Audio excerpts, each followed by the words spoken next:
Fritz the Cat, 1972, USA. In 1972, Fritz the Cat pounced onto screens as a cartoon unlike any before. Fritz is a mischievous college-age cat exploring New York City's 1960s counterculture, getting into very grown-up misadventures with other animals.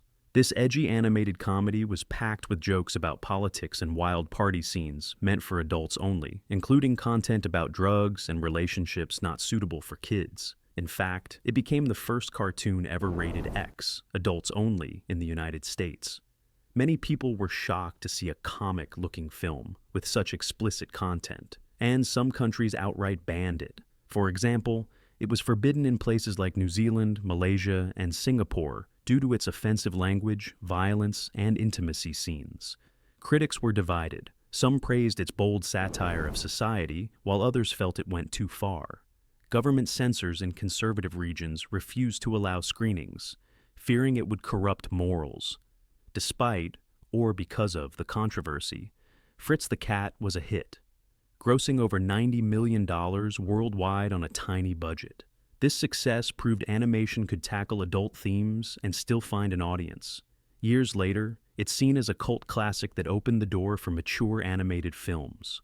Fun fact, the film's creator, Ralph Bakshi, faced backlash, and even the original comic's author disowned the movie. Yet, Fritz remains famous as the racy cartoon that broke all the rules. Heavy Traffic, 1973 USA. Ralph Bakshi followed up Fritz with Heavy Traffic, another gritty adult animation set in a rough city neighborhood. It follows Michael, a 22-year-old underground cartoonist, through a surreal pinball-like journey of city life, complete with mobsters, an interracial romance, and raw depictions of urban violence and poverty. The movie mixes animated fantasy with live-action scenes, creating a strange, dreamlike style. Heavy Traffic was praised by critics for its dark humor and artistic daring. Some called it shocking, outrageous, offensive, but an authentic work of movie art. However, its mature content, including strong language, violence, and intimate situations, made it very controversial. The film even got banned by the Film Censorship Board in Alberta, Canada, upon release. In that Canadian province, authorities deemed the cartoon too obscene, so no one there could see it in theaters. Elsewhere, it carried an X rating, later changed to an R in some markets, limiting it to adult audiences. Public reaction was mixed. Young adults in art house cinemas admired its honesty, while others walked out, offended by its crude scenes. Notably, Heavy Traffic still became a success. In fact, Bakshi became the first animator since Walt Disney to have 2 back-to-back box office hits, thanks to this film's popularity. The controversy eventually cooled, and today many hail Heavy Traffic as an underground animated masterpiece. Surprising fact, despite being a cartoon, this film was so provocative that one region outright banned it, proving how boundary-pushing animation had become in the 1970s. In 1975, Ralph Bakshi released Coonkin, a provocative mix of animation and live action that satirized race relations in America. The story follows 3 African-American characters, Brother Rabbit, Brother Bear, and Preacher Fox, rising in the criminal underworld of Harlem. A bold parody of racist tropes and blaxploitation films. The cartoon characters are drawn in the style of old minstrel cartoons, but the movie's message aims to criticize racism.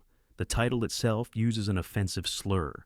Even before its release, protests erupted.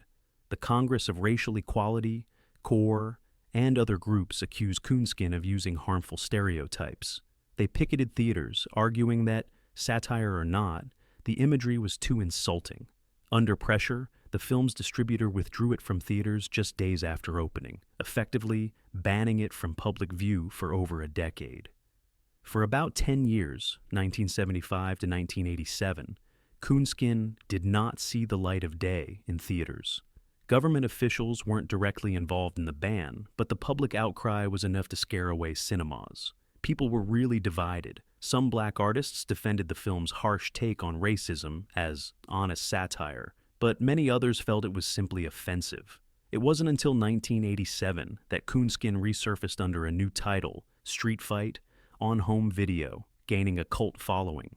Nowadays, some critics reevaluate it as a daring anti-racist statement wrapped in uncomfortable imagery. Interesting tidbit.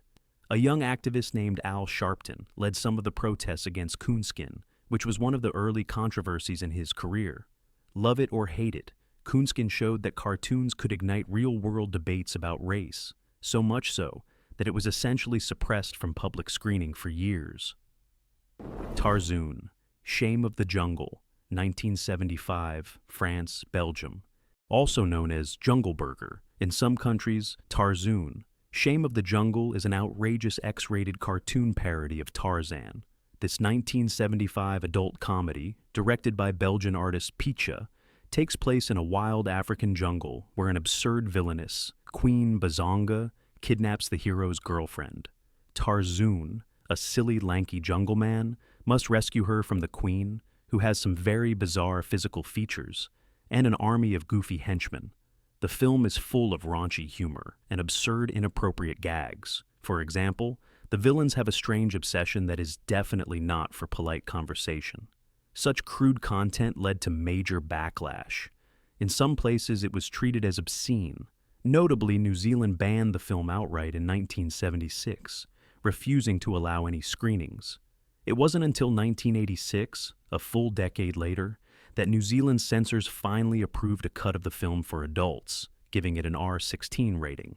Other countries edited out the most explicit scenes or only showed it in special adult theaters.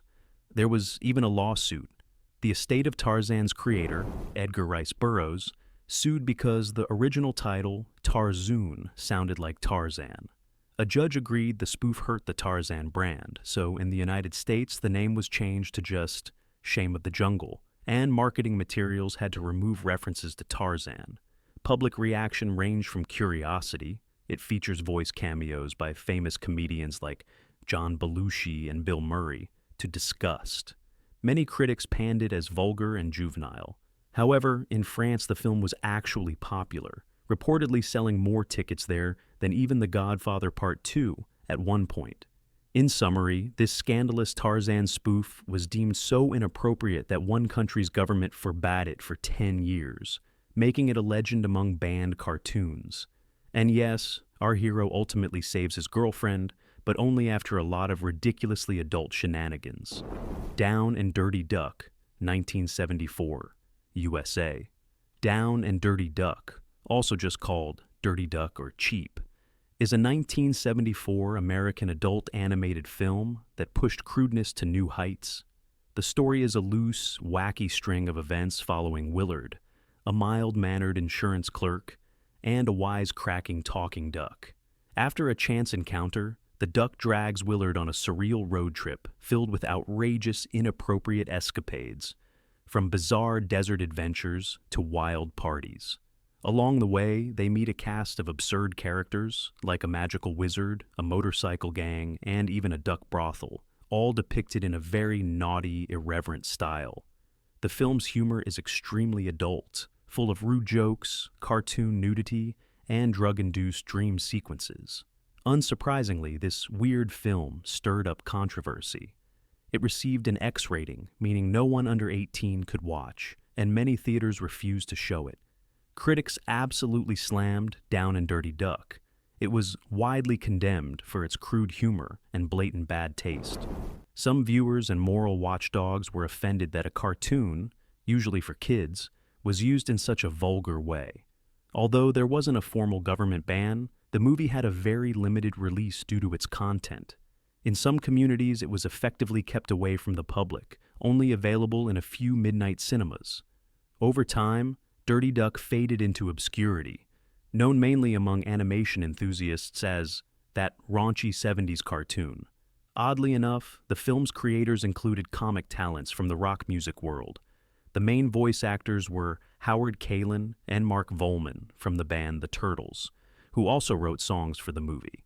The movie never gained the cult classic status of Bakshi's films, but it remains a notorious example of 1970s animation gone wild. Fun fact, years later, the same animation studio, Murakami Wolf, that worked on this X-rated romp would go on to produce the kid-friendly Teenage Mutant Ninja Turtles cartoons. Talk about a transformation. The 9 Lives of Fritz the Cat, 1974, USA. After the success of Fritz the Cat, a sequel arrived in 1974, The 9 Lives of Fritz the Cat.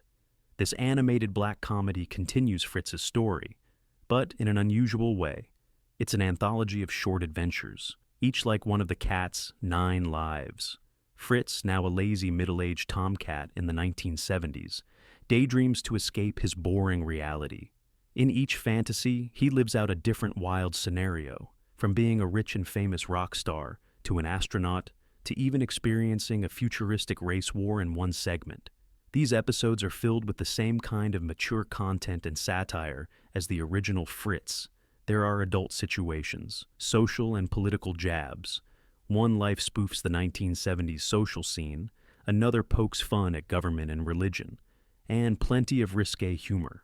Although it's toned down slightly, it still wasn't for kids. In fact, 9 Lives of Fritz the Cat became the first animated film to receive an R rating, meaning under 17s required an adult guardian, a step lower than the X rating of the first film, but still strictly for grown-ups.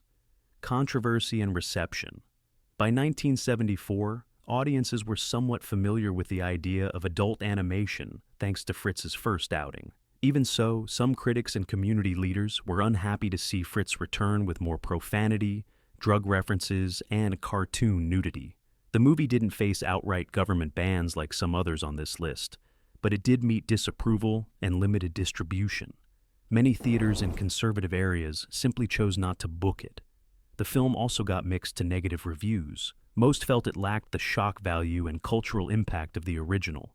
With fewer cinemas willing to show an R-rated cartoon, 9 Lives struggled and flopped at the box office. It soon vanished from theaters, effectively restricted to midnight showings and later home video for curious adults. Aftermath. The poor reception of this sequel ended Fritz's film career, and no further sequels were made. However, it remains a curious footnote in animation history.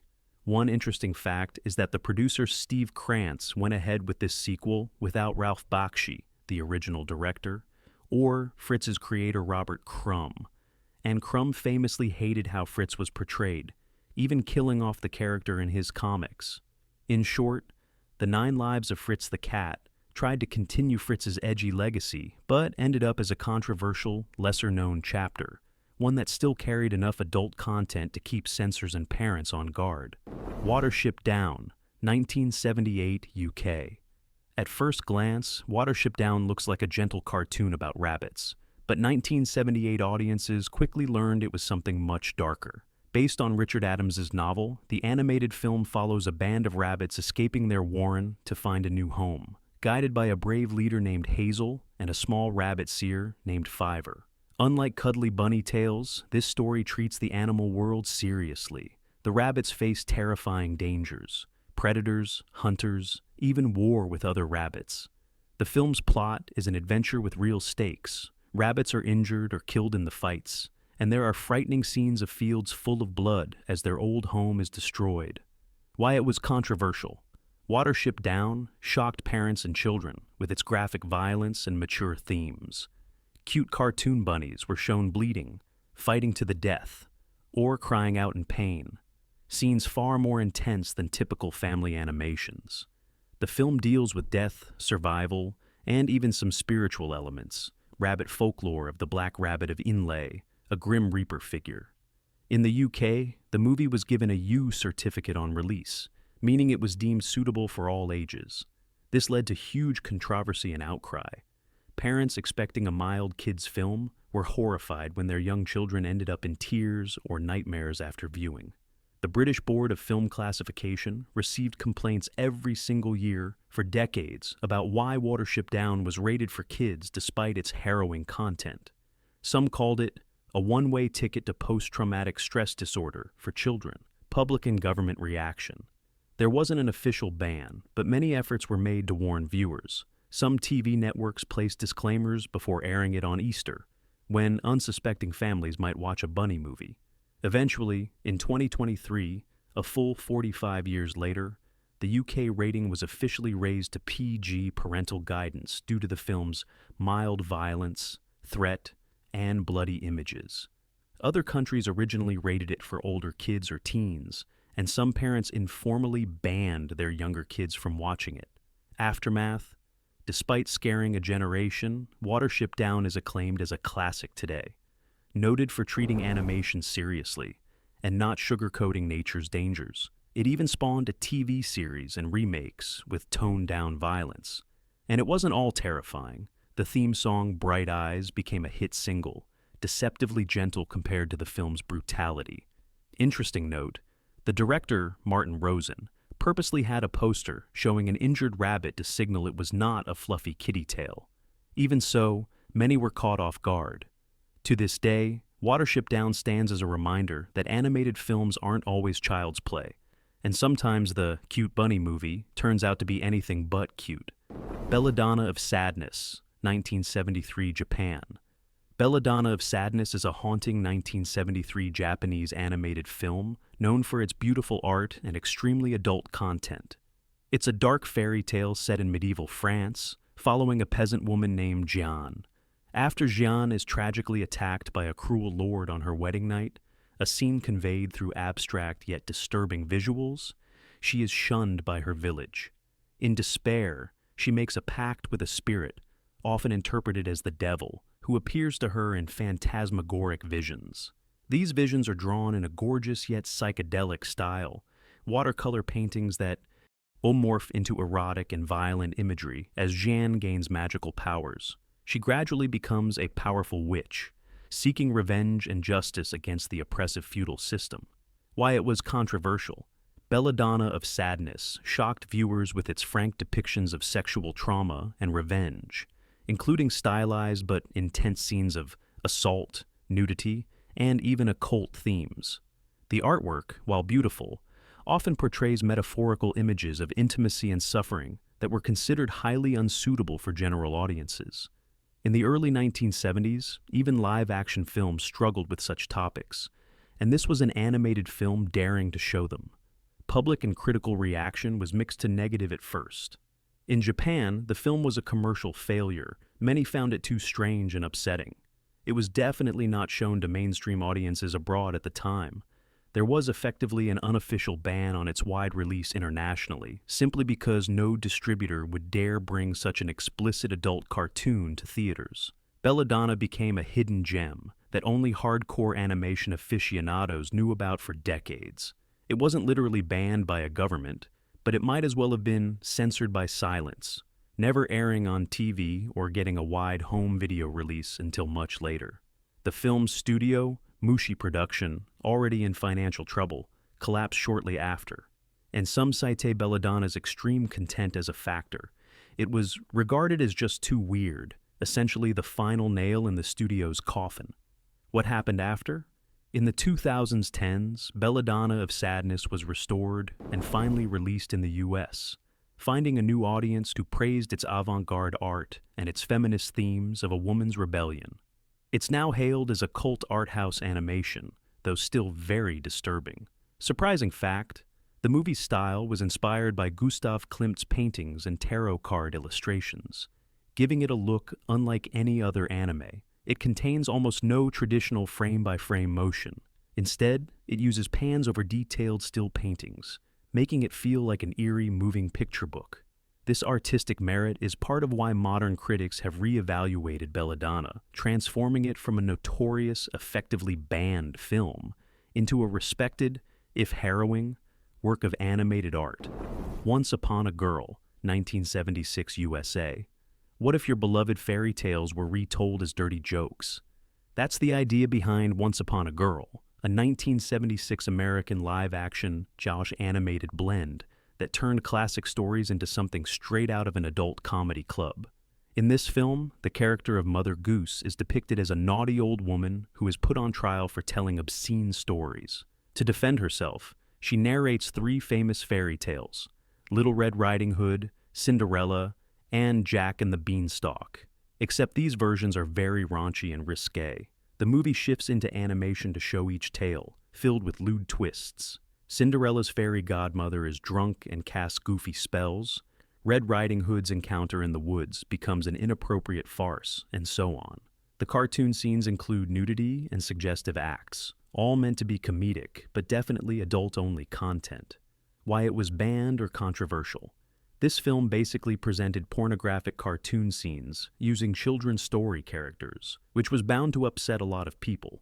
Upon release, it received an X rating, ensuring no minors could see it.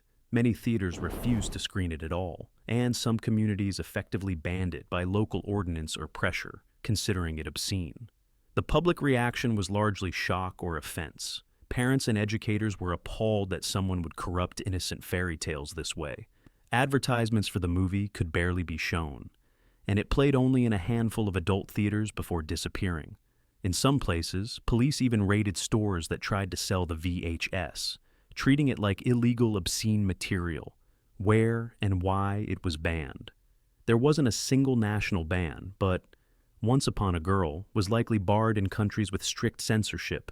It would never pass censors in, say, Ireland or Singapore. Even in the US, it was so little seen that it's almost an urban legend film. The trial framework in the movie itself mirrors what happened in real life. Society essentially put Mother Goose on trial and judged these X-rated cartoons as beyond the pale. What happened after? The film remained underground. It never got a legitimate wide release, and over time, it became a rare collector's item. Modern audiences mostly know it from internet mentions or bootleg copies. It certainly didn't become a cult classic in the fun sense, more like a cautionary tale of animation gone too far. One surprising fact, the actor Hal Smith, who voices the lewd Mother Goose in live action, was better known for very wholesome roles. He was Otis Campbell on The Andy Griffith Show and voiced characters in Disney cartoons. It's ironic that such a family-friendly actor ended up playing a part in this filthy parody. Once Upon a Girl remains a notorious example of how mixing childhood icons with adult humor can lead to a film being all but locked away from the public. The Hand, Ruka, 1965, banned in the 1970s, Czechoslovakia. In the world of political animation, The Hand stands out as a powerful short film that a government literally tried to erase. This 18-minute Czech stop-motion animated film was made in 1965 by renowned puppeteer Jiří Trnka. It tells the story of a cheerful little clay puppet who loves nothing more than growing flowers and making pottery in his cozy home. One day, a giant gloved hand appears and demands that the puppet sculpt a statue glorifying the hand, a symbol of power. The puppet refuses, but the hand becomes increasingly menacing, imprisoning the puppet, destroying his belongings, and ordering him around. In the end, the puppet's spirit is broken. He dies tragically, and the hand gives him a phony hero's funeral, placing him in a cage shaped like a trophy. It's a sad and haunting tale without a single spoken word. Why it was banned? It didn't take much to realize the hand represents an oppressive government, specifically a critique of communist authoritarian control. Trnka created the hand as an anti-totalitarian allegory, sneaking it past censors initially. But when he died in 1969, authorities took a closer look. The message of the film, about an artist crushed by a tyrannical force, was too dangerous for the communist regime in Czechoslovakia. So in 1970, the government banned the film outright. All copies were seized by the secret police and locked away in vaults. For nearly 2 decades, the hand could not be legally shown in its home country or anywhere in the Eastern Bloc. Public government reaction. The public only saw the hand briefly before it was censored. Those who did praised its artistry and brave message. The government, however, labeled it subversive. By banning the hand, Czechoslovakia's leaders made it the only animated film known to be banned outright in the communist bloc for political content at that time. Owning or screening it was forbidden. Aftermath. The ban was finally lifted around 1989 with the fall of communism. When the hand re-emerged, it was celebrated internationally as a masterpiece of animation. It's now shown in film schools and museums as a timeless protest against oppression. Jiří Trnka, once censored, is hailed as a genius who spoke truth through puppets. Interesting fact, because of its fate, the hand acquired legendary status. Western animators knew of its existence even when they couldn't see it. Some call it Disney's worst nightmare behind the Iron Curtain, since it uses cute animation to deliver a chilling political warning.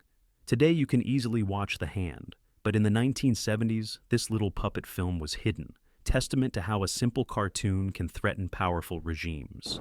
Animal Farm, 1954, UK, suppressed through the 1970s. George Orwell's Animal Farm is famous as a novel, but in 1954, it was also adapted into an animated feature film, one with a very sharp political bite. This British cartoon used barnyard animals to tell the story of the Russian Revolution and its aftermath. On Manor Farm, the mistreated farm animals, led by Pig Snowball and Napoleon, overthrow their human farmer, hoping to run the farm in a fair and equal way. But soon, power corrupts. One pig, Napoleon, becomes a dictator, and the farm ends up under a tyranny worse than before, with the slogan, "All animals are equal, but some are more equal than others." The film stays true to Orwell's allegory, showing how a revolution's ideals get betrayed by greedy leaders. Why it was banned or controversial, the very clear message against dictatorship, specifically Soviet communism, made Animal Farm extremely controversial during the Cold War. In Western countries, the film was promoted as a warning about Stalin's USSR. But in communist countries, it was seen as propaganda, and indeed, it later came out that the film was partly funded by the US CIA to ensure an anti-communist ending. The Soviet Union's government was furious about Orwell's story. They immediately banned the Animal Farm book and film from the USSR and all countries in its influence. Throughout the 1950s, 60s, and 70s, you could not legally obtain Animal Farm in places like the USSR, Eastern Europe, China, or Cuba. Public government reaction. In the Eastern Bloc, the authorities denounced the film as capitalist lies and made sure it was never shown. Many citizens didn't even know it existed. If copies floated around, they were confiscated. In the West, most viewers understood the allegory, and the film was generally well received, though some critics in Britain were uneasy, since in the 1950s the UK was still cautiously friendly with the USSR from World War II. By the 1970s, however, the film's Cold War, a message kept it relevant, and it was used in schools to teach about the dangers of totalitarianism, except in those places where it was outlawed, where and why it was banned, essentially across the communist world, due to its political critique. For example, a person in the 1970s Moscow or East Berlin would only hear about Animal Farm through illegal channels. It was samizdat, forbidden media. Meanwhile, even some non-communist countries banned it briefly if they had close ties to the USSR or didn't want to upset a powerful neighbor. What happened after?